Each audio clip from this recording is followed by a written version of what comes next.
O restaurante Garden Terrace era o tipo de lugar que exigia reservas com meses de antecedência e mantinha um código de vestimenta rígido. A luz do sol filtrava pelas janelas do chão ao teto, iluminando mesas de clientes bem vestidos que aproveitavam saladas caras e coquetéis artesanais. O almoço de 60 anos da minha mãe ocupava a grande mesa do canto, perfeitamente posicionada para ser vista por todos no restaurante. 30 familiares se apertavam ao redor, tias, tios, primos, os amigos mais próximos dos meus pais, todos ali para celebrar 6 décadas da vida de Linda Patterson com brindes de champanhe e conversas cuidadosamente selecionadas. Eu me sentei na ponta da mesa, usando uma blusa branca simples e calças azul marinho, bebendo água com gás enquanto todos os outros tomavam mimosas.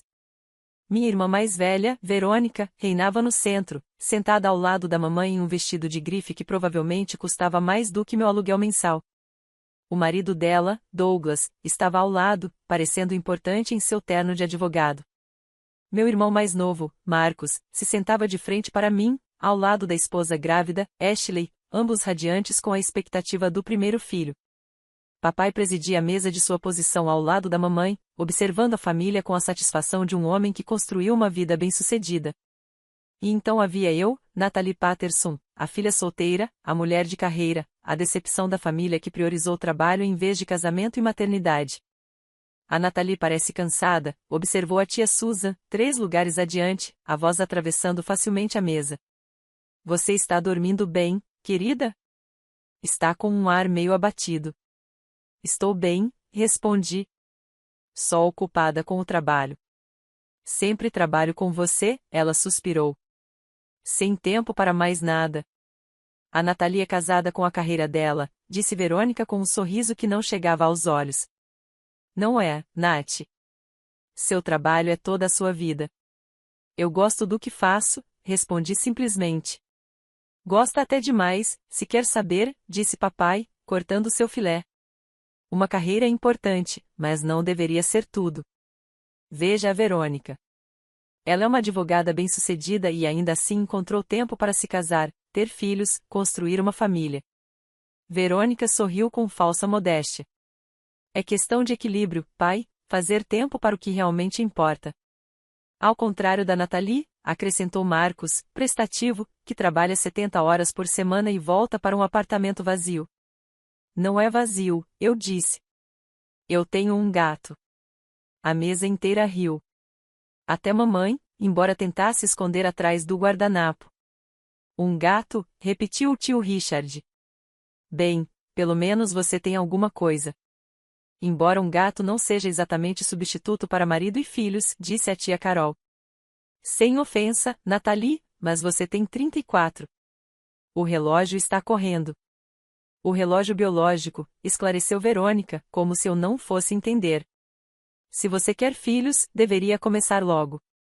Depois dos 35, a fertilidade cai bastante. E você nem está saindo com alguém, está? Não que eu tenha comentado, respondi. Não que alguém tenha visto, corrigiu Douglas. A Verônica me disse que você não trouxe um acompanhante para um evento de família em mais de 3 anos. Isso é preocupante. É mesmo? Perguntei calmamente. Isso sugere que você não está priorizando relacionamentos, ele disse, com o mesmo tom condescendente que provavelmente usava com advogados iniciantes. Você está tão focada na sua carreira que esqueceu de construir uma vida pessoal. Eu tenho uma vida pessoal, eu disse. Tem mesmo? Verônica inclinou-se para a frente, a expressão perfeitamente equilibrada entre preocupação e julgamento. Quando foi a última vez que você saiu para um encontro? Um encontro de verdade, não um jantar de trabalho. Faz um tempo, admiti. Viu? Ela se virou para a mesa. Minha irmã tem 34 anos, é linda e bem-sucedida, e está completamente sozinha. Parte meu coração. Não é tarde demais, disse mamãe rapidamente, estendendo a mão pela mesa para tocar a minha. Natalie, ainda há tempo. Você pode conhecer alguém. Se estabilizar. Ter uma família. Só precisa fazer disso uma prioridade. Como eu fiz uma prioridade, disse Verônica. Eu tinha 31 quando me casei com Douglas.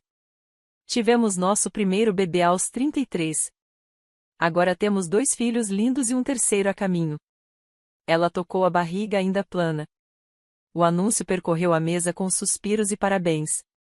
Claro que Verônica estava grávida de novo. Claro que tinha escolhido o almoço de aniversário da mamãe para anunciar. Parabéns, eu disse. E eu realmente quis dizer. Os filhos de Verônica eram crianças adoráveis. Obrigada, ela disse com classe.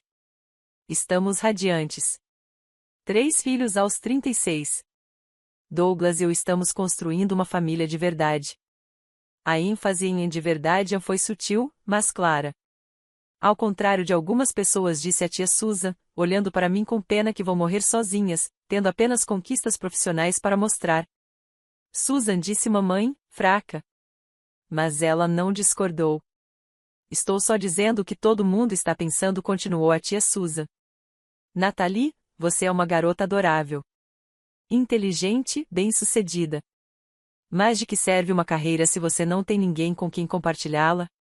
Sem marido, sem filhos, sem uma família. Eu tenho família, eu disse. Estou aqui com vocês. Você sabe o que eu quero dizer, ela respondeu. A sua própria família. Um marido que te ame, filhos que precisem de você, um legado além de relatórios trimestrais e avaliações de desempenho. Aos 34 e ainda solteira, disse Verônica, elevando a voz para que as mesas próximas pudessem ouvir, Nathalie, você precisa encarar os fatos. Você vai morrer sozinha, sem família.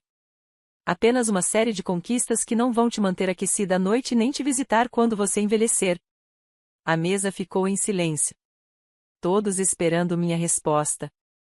Que desperdício, disse papai, balançando a cabeça. Você tinha tanto potencial, Nathalie. Ainda tem. Mas deixou escorrer pelos dedos, focando no trabalho em vez de construir uma vida. Eu construí uma vida, eu disse. Construiu mesmo? Perguntou Marcos. Uma vida de verdade ou só uma carreira? Olhei meu relógio. 12h47, perfeito. Eu tenho uma vida muito real, disse calmamente. Só que vocês não sabem nada sobre ela. O que isso quer dizer? Perguntou Verônica, afiada. Quer dizer que vocês fizeram muitas suposições, eu disse. Sobre minha vida, minhas escolhas, minhas prioridades. Sem nunca realmente me perguntarem sobre nada disso. Nós perguntamos, protestou mamãe. Em toda reunião de família perguntamos como você está. Vocês sempre dizem que eu estou bem e mudam de assunto porque, na verdade, não querem ouvir sobre a minha vida, eu disse. Vocês querem ouvir que finalmente estou namorando alguém, finalmente me estabelecendo, finalmente me tornando a versão de mim que se encaixa na narrativa de vocês. Isso não é justo, disse Verônica. Não é? Perguntei. Quando foi a última vez que alguém nesta mesa perguntou sobre o meu trabalho? O que eu realmente faço? O que eu conquistei? Silêncio. Vocês sabem que eu sou médica, continuei. Mas algum de vocês sabe de quê? Qual é a minha especialidade? Onde eu trabalho? Você é médica, disse papai vagamente. Num hospital por aí. Sou chefe de cirurgia pediátrica no Children's Hospital, eu disse. Eu administro um departamento com 47 médicos e enfermeiros. Já publiquei 23 artigos revisados por pares. Desenvolvi uma nova técnica cirúrgica para corrigir defeitos cardíacos congênitos, usada agora em hospitais do mundo inteiro. No ano passado, recebi o prêmio de inovadora do American College of Surgeons.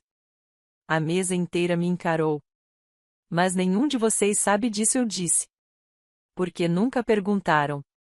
Estavam ocupados demais sentindo pena de mim por ser solteira. Mas você é solteira, disse a tia Carol, sem convicção.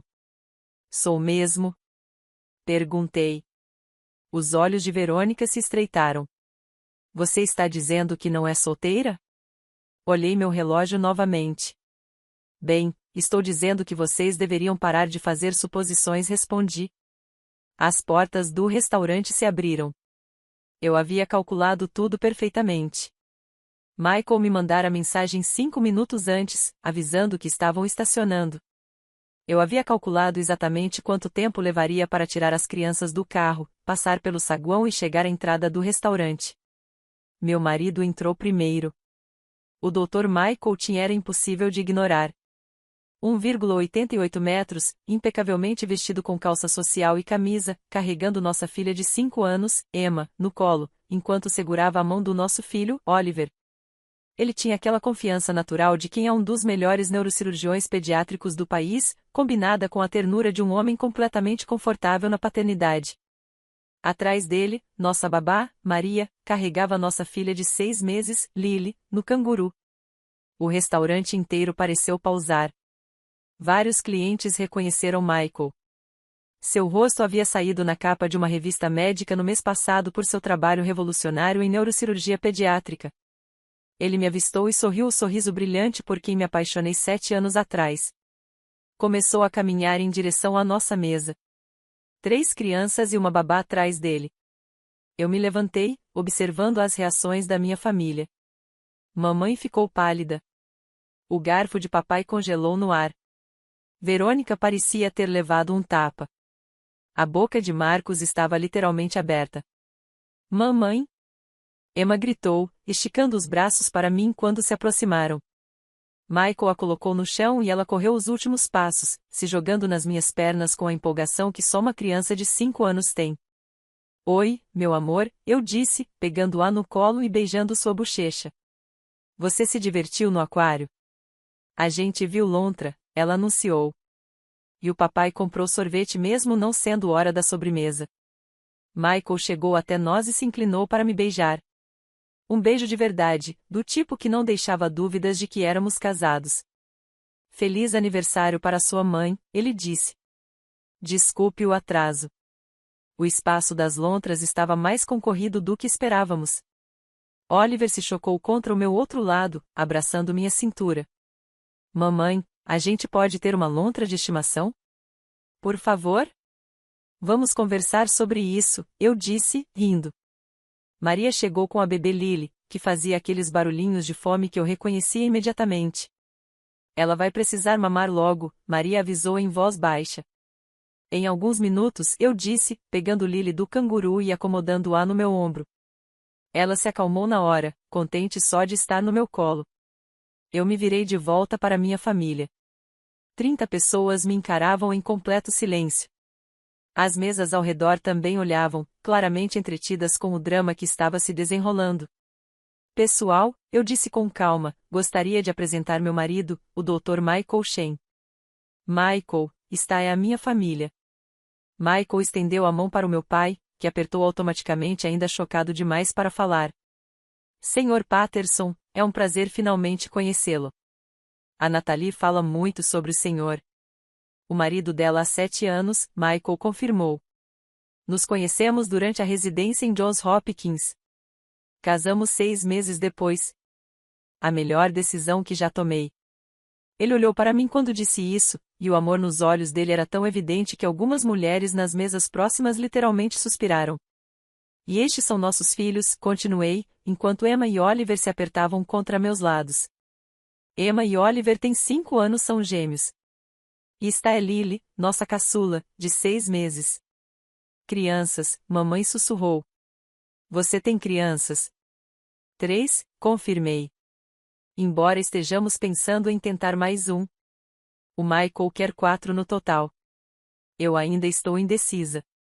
4 seria perfeito, ele disse, passando um braço pela minha cintura e beijando minha têmpora. Mas 3 também é maravilhoso.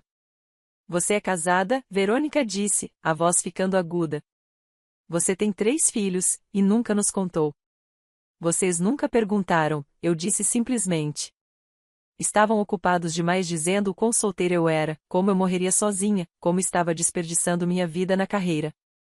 A tia Susan tentava formar palavras. Como não sabíamos? Como isso é possível? Vocês não sabiam porque nunca mostraram interesse pela minha vida real, eu disse. Em toda reunião de família vocês perguntavam se eu estava namorando. Eu dizia que estava ocupada. E vocês assumiam que isso significava solteira e sozinha. Nunca perguntaram nada além disso. Nunca quiseram detalhes.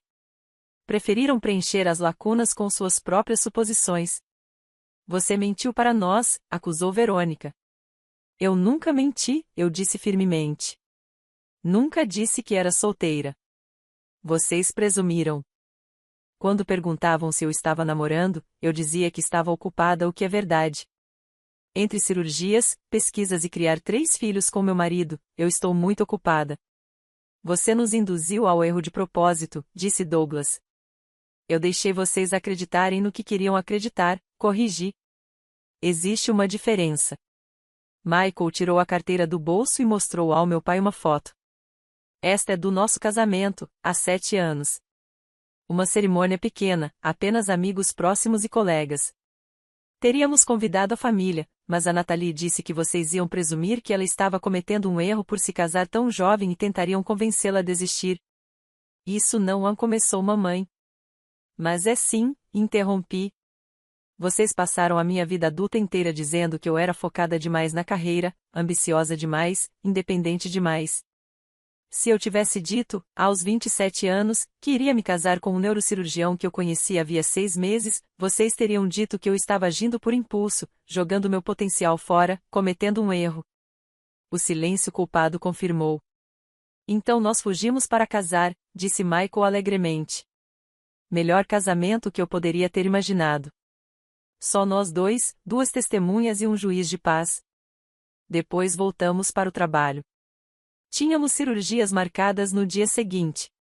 Vocês se casaram e foram trabalhar no dia seguinte? Marcos perguntou. Somos cirurgiões, eu disse. Pacientes não se importam com seus planos de lua de mel. Tiramos uma viagem de verdade 3 meses depois. 2 semanas na Itália. Foi lá que concebemos os gêmeos. Informação demais, Verônica resmungou. Você pediu detalhes da minha vida pessoal, eu disse docemente. Estou compartilhando. Oliver puxou minha manga. Mamãe, tô com fome. A gente pode comer? Claro, meu amor, eu disse. Olhei para o gerente do restaurante, que pairava por perto sem saber o que fazer com os convidados extras. Vamos precisar de uma mesa para minha família. Grupo de 5, incluindo uma cadeirinha de bebê. Imediatamente, doutora Patterson, ele disse, reconhecendo-me das muitas vezes em que eu jantar ali com colegas médicos. Sua mesa de sempre? Perfeito. Obrigada. Você tem uma mesa de sempre? Papai perguntou, atordoado. Comemos aqui bastante, explicou Michael. É perto dos 2 hospitais. O da Natalie é o Children's e o meu é o Memorial. Quando nós 2 temos cirurgias à tarde, nos encontramos aqui para almoçar com as crianças. Dos 2 hospitais? Repetiu Marcos. Você também é médico? Neurocirurgião, disse Michael. Sou chefe do departamento de neurocirurgia pediátrica do Memorial. A Natalie e eu frequentemente trabalhamos juntos em casos condições congênitas que exigem intervenção cardíaca e neurológica. Vocês 2 são chefes de departamento? Tio Richard disse devagar. Sim, senhor, confirmou Michael. Embora o departamento da Natalie seja maior. Ela tem 47 funcionários. Eu só tenho 32. Só 32? Provoquei. Tão pequeno. Ele riu e me beijou de novo. Emma fez careta. Eka, beijando. Quando você for mais velha, vai entender, eu disse. Nunca, ela declarou dramaticamente. Nossa mesa ficou pronta. Michael começou a conduzir as crianças até ela, mas parou. Senhor e senhora Patterson, seria uma honra se juntassem a nós. Não queremos atrapalhar a celebração de vocês, mas as crianças adorariam conhecer os avós de verdade. Quer dizer, não só por fotos. Fotos? Mamãe perguntou, com a voz fraca.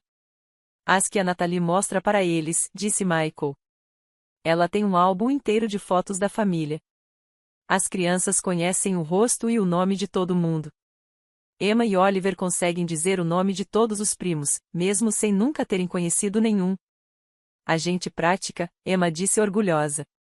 Mamãe mostra fotos e conta histórias sobre todo mundo. Você contou sobre nós para eles? Verônica perguntou. Claro, respondi. Vocês são família. Só porque vocês não sabiam da existência deles não significa que eles não soubessem da de vocês. A acusação ficou pairando no ar. Adoraríamos nos juntar a vocês, meu pai disse de repente, se levantando. Linda. Mamãe também se levantou, lágrimas escorrendo pelo rosto. Perdi 7 anos. 7 anos do casamento da minha filha. O nascimento dos meus netos. Os primeiros passos, as primeiras palavras, tudo. Você não perdeu porque estava escondido, falei suavemente. Você perdeu porque nunca perguntou. As informações sempre estiveram disponíveis. Só precisava se importar o suficiente para procurar. Eu me importo, ela disse, a voz falhando. Então venha almoçar, respondi. Conheça seus netos. Conheça seu genro. Descubra a vida que eu realmente construí, e não a que vocês imaginaram para mim. Fomos para a mesa maior. Emma e Oliver subiram animados nas cadeiras, felizes por almoçar em um restaurante. Lily tinha adormecido no meu ombro, o punho minúsculo fechado perto da boca. Michael fez o pedido das crianças, ele sabia exatamente o que cada uma gostava. Oliver queria frango empanado. Emma queria mac and cheese. E nós dividiríamos mordidas dos dois, fingindo não perceber que eles roubavam comida um do prato do outro. Quantos anos eles têm? Tia Carol perguntou, ainda tentando assimilar tudo. Os gêmeos completaram 5 anos no mês passado, respondi. Lily tem 6 meses. Você teve um bebê há 6 meses, Verônica disse. E é chefe de cirurgia? Como isso é possível? Licença maternidade, excelente cuidado infantil e um parceiro que me apoia, respondi, sorrindo para Michael. Ele tirou licença paternidade também. Revezamos os 3 primeiros meses. Depois, a Maria começou a ajudar durante o dia, para que pudéssemos voltar ao trabalho. Maria é maravilhosa, Michael acrescentou ex-enfermeira pediátrica. As crianças a adoram. Maria, sentada discretamente na ponta da mesa, sorriu. São as melhores crianças com quem já trabalhei. Os pais delas as estão criando muito bem. A gente tenta, falei embora, sinceramente, seja caos na maioria dos dias. 2 carreiras cirúrgicas exigentes, 3 crianças, um gato que acha que manda na casa, mas funciona. Vocês têm um gato também? Marcos perguntou. O senhor Bigodes, Oliver anunciou. Ele é laranja e gordo e dorme na minha cama. Tecnicamente, também meu, Michael disse. Eu trouxe ele para o relacionamento. Nathalie dizia que não era uma pessoa de gatos. Agora deixa ele dormir no colo dela durante reuniões por vídeo. Ele é muito confortável, me defendi. Verônica ainda estava processando tudo. Seu marido é o Dr. Michael Tim. O Dr. Michael Tim que desenvolveu aquela nova técnica de mapeamento cerebral. Você conhece meu trabalho? Michael parecia genuinamente satisfeito. O Douglas conhece, ela disse, apontando para o marido advogado. Ele lida com casos de erro médico. Sua técnica foi mencionada em vários julgamentos como um novo padrão de cuidado. Salvou muitas vidas, Michael disse modestamente. Principalmente crianças com tumores cerebrais. Agora conseguimos mapear áreas críticas com muito mais precisão, o que significa que podemos remover mais do tumor preservando as funções. Ele está sendo modesto, eu disse. A técnica do Michael revolucionou a neurocirurgia pediátrica. Ele foi indicado a 3 grandes prêmios só este ano. A técnica cirúrgica da Nathalie salvou mais vidas do que a minha, ele rebateu. A correção dela para a síndrome do coração esquerdo hipoplásico tem 98% de sucesso. O padrão anterior era 73%. Somos ambos excelentes cirurgiões, eu disse. E somos competitivos quanto a isso. Muito competitivos, ele concordou, sorrindo. O departamento dele tem uma rivalidade amigável com o meu. A gente aposta em resultados cirúrgicos. Apostamos reservas de restaurante, corrigi. No mês passado, Michael perdeu 3 vezes. Eu tive ótimas refeições. Este mês é meu, ele disse. Estou ganhando de 2-1. A leveza entre nós, o afeto evidente, o jeito como completávamos as frases um do outro. Ficava claro para todos que aquilo era um casamento real, forte. Como não sabíamos, mamãe perguntou de novo. Como eu não sabia que minha filha era casada? que tinha filhos. Vocês nunca visitaram minha casa, eu disse. Nunca pediram. Quando vocês ligavam, perguntavam sobre trabalho. Eu falava sobre cirurgias, pesquisas, publicações. Vocês ouviam educadamente e depois perguntavam se eu estava namorando alguém. Eu dizia que estava ocupada. Vocês suspiravam e mudavam de assunto.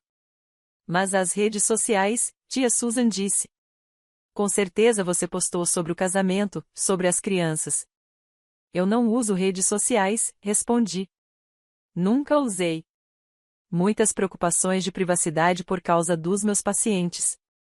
E o Michael também não usa. Pelo mesmo motivo.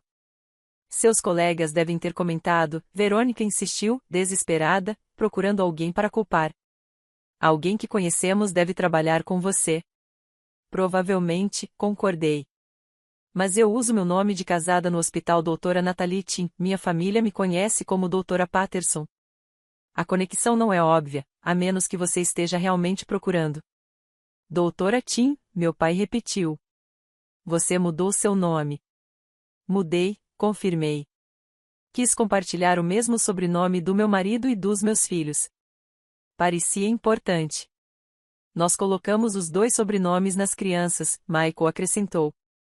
Emma Tim Patterson, Oliver Tim Patterson, Lily Tim Patterson. Achamos que honrava as 2 famílias. Mesmo que uma delas nunca tenha conhecido essas crianças, eu disse a acusação suave, mas impossível de ignorar. Isso muda hoje, mamãe disse com firmeza. Agora mesmo, quero saber tudo. Cada detalhe. Comece do começo. Então eu comecei. Contei sobre como conheci o Michael na cafeteria do hospital durante a residência, sobre nosso primeiro encontro, uma pausa de café de 20 minutos entre cirurgias, sobre nos apaixonarmos exaustos, privados de sono e completamente consumidos pelo treinamento médico. Michael entrou na conversa contando histórias sobre nosso casamento, sobre quando descobrimos que teríamos gêmeos, sobre o caos de administrar 2 carreiras cirúrgicas e 2 recém-nascidos. Emma e Oliver acrescentaram seus próprios comentários, falando sobre os pais na perspectiva deles, sobre como o papai fazia vozes engraçadas ao ler histórias antes de dormir, como a mamãe deixava eles ajudarem a fazer panquecas nos fins de semana, sobre viagens em família para a praia, para o zoológico e para o museu de ciências.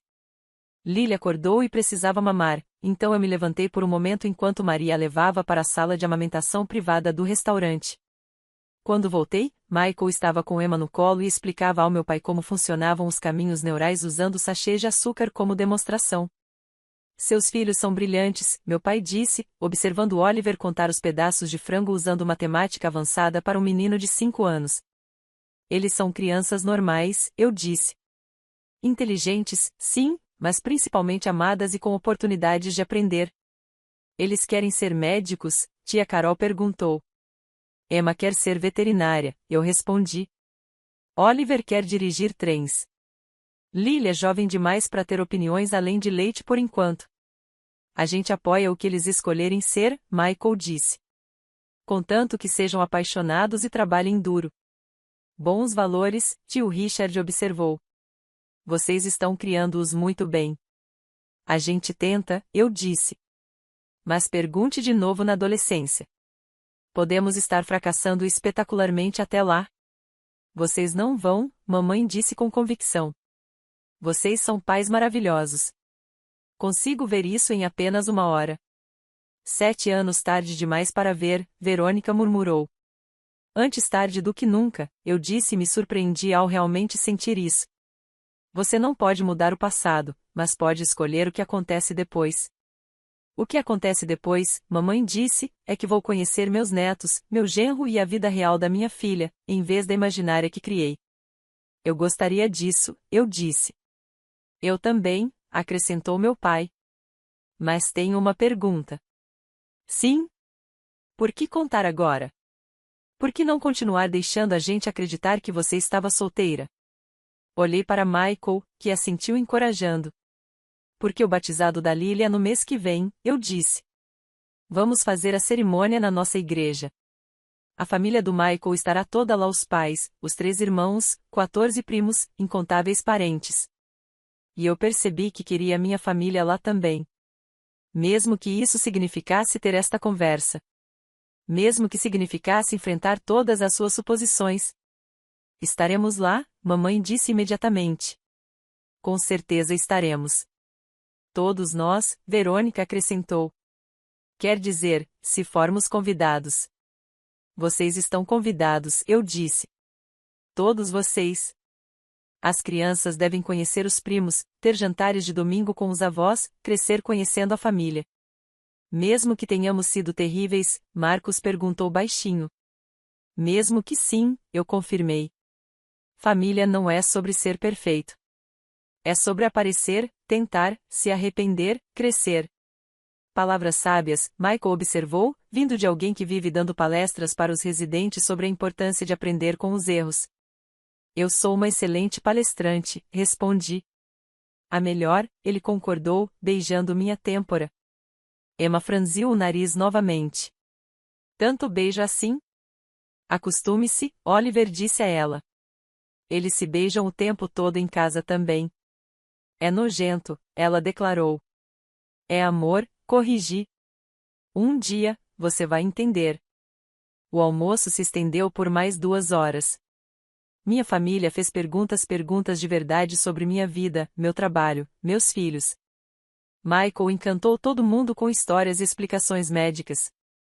Emma e Oliver logo se aproximaram dos avós, especialmente quando meu pai começou a fazer truques de mágica com o guardanapo. Quando fomos embora, mamãe já tinha marcado de ficar com as crianças no próximo fim de semana. Verônica pediu meu conselho sobre uma questão médica da gravidez dela. Marcos queria saber se eu poderia falar no seminário de saúde e bem-estar da empresa dele. Eles estavam tentando de verdade me conhecer, em vez de projetar suas suposições. Enquanto caminhávamos até os carros, Michael segurando Emma, eu carregando Lily, e Oliver segurando minha mão, meu pai se aproximou. Nathalie, ele disse, eu te devo um pedido de desculpas. Um enorme. Deve mesmo, concordei. Por 7 anos, eu tive pena de você. Achei que você estava desperdiçando sua vida. E, na verdade, você estava construindo essa família linda, salvando vidas de crianças e avançando a ciência médica. Você é extraordinária. E eu fui cego demais para ver. Você não estava cego, eu disse. Só estava procurando outra coisa. Procurando a filha que você imaginou, não a que eu realmente sou. Posso conhecer a verdadeira? Ele perguntou. A partir de agora? Pode, eu disse. Mas tem que ser de verdade, pai. Não só ficar impressionado com conquistas. Não só jantares de domingo em que todo mundo finge felicidade.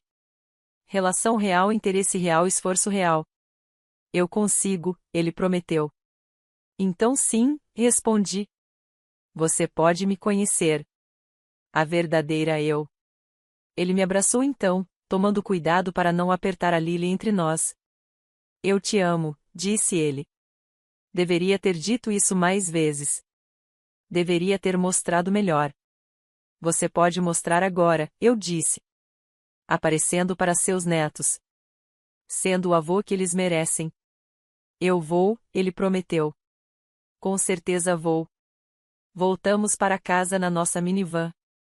Prática, nada glamourosa, perfeita para 3 cadeirinhas e uma semana inteira de suprimentos médicos e coisas de criança.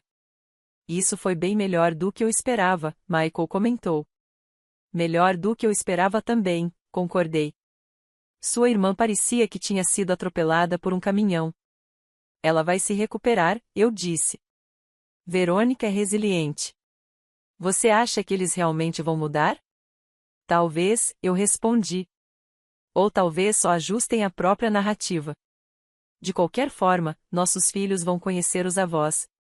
Isso importa mais do que minha família me entender completamente. Você é generosa, ele disse. Sou prática, corrigi.